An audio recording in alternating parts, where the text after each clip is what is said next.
যে সরকার বানাইছে গ্রামীণ ব্যাংক, এই সরকার বানাইছে, হ্যাঁ, গ্রামীণ এনজিও সরকার বানাইছে, সবাই মিলে তার পক্ষে এসে সেখানে অ্যাডভোকেসি করতেছে।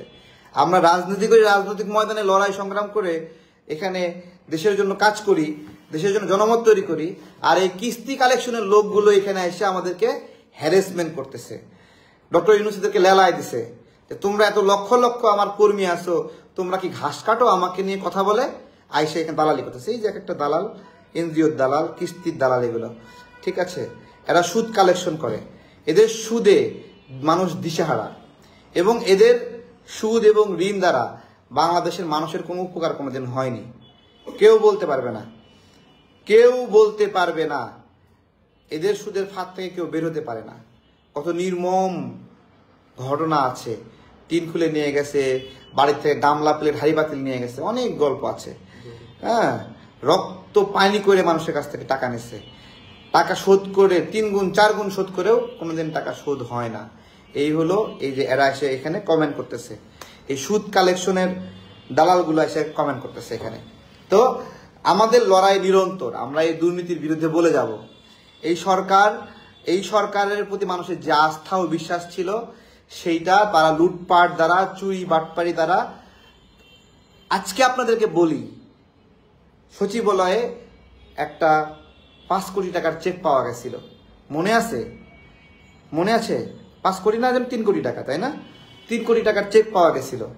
সেই 3 কোটি টাকার চেকের বিষয়ে একটা তদন্ত কমিটি গঠিত হয়েছিল।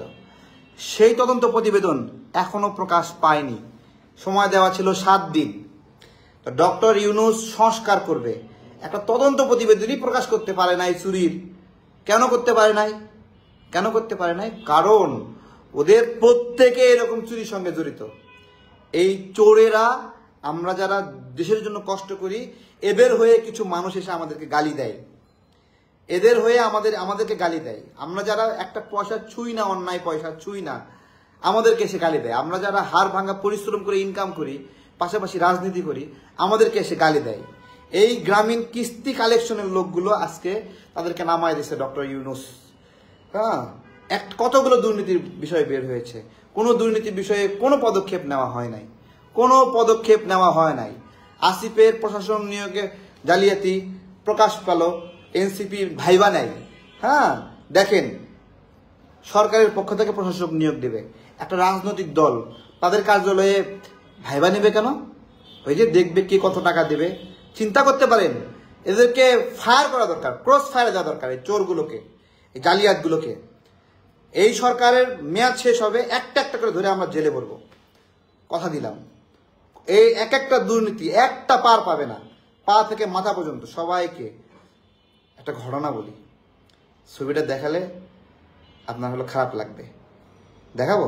দেন তো মোবাইলটা, মোবাইল তো ইন্টারনেট আছে, এরকম দেখাই। হ্যাঁ, যে দুর্নীতিগুলো করছে এগুলোর জন্য নির্ঘাত কি অবস্থা হবে জানেন? দেখাচ্ছি।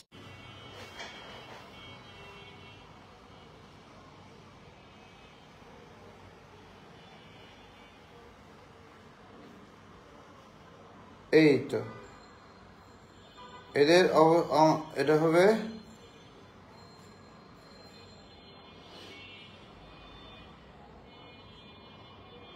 এই তো এদের অবস্থা হবে এই যে অং সাং সুকির মতো। কই আছে এখন? জেলে আছে, বুঝছেন? এই দুর্নীতিগুলো জেলে যাবে, ডিরেক্ট জেল হবে। যেই অন্যায় সুবিধাগুলো নিছে না, এই যে 29 সাল পর্যন্ত কর ফাঁকি, এগুলোর জন্য জেল হবে। কত বছরের জেল কর ফাঁকির জন্য জানি না, 7 বছর অন্তত হওয়া উচিত, তাই না? ভালো থাকবেন।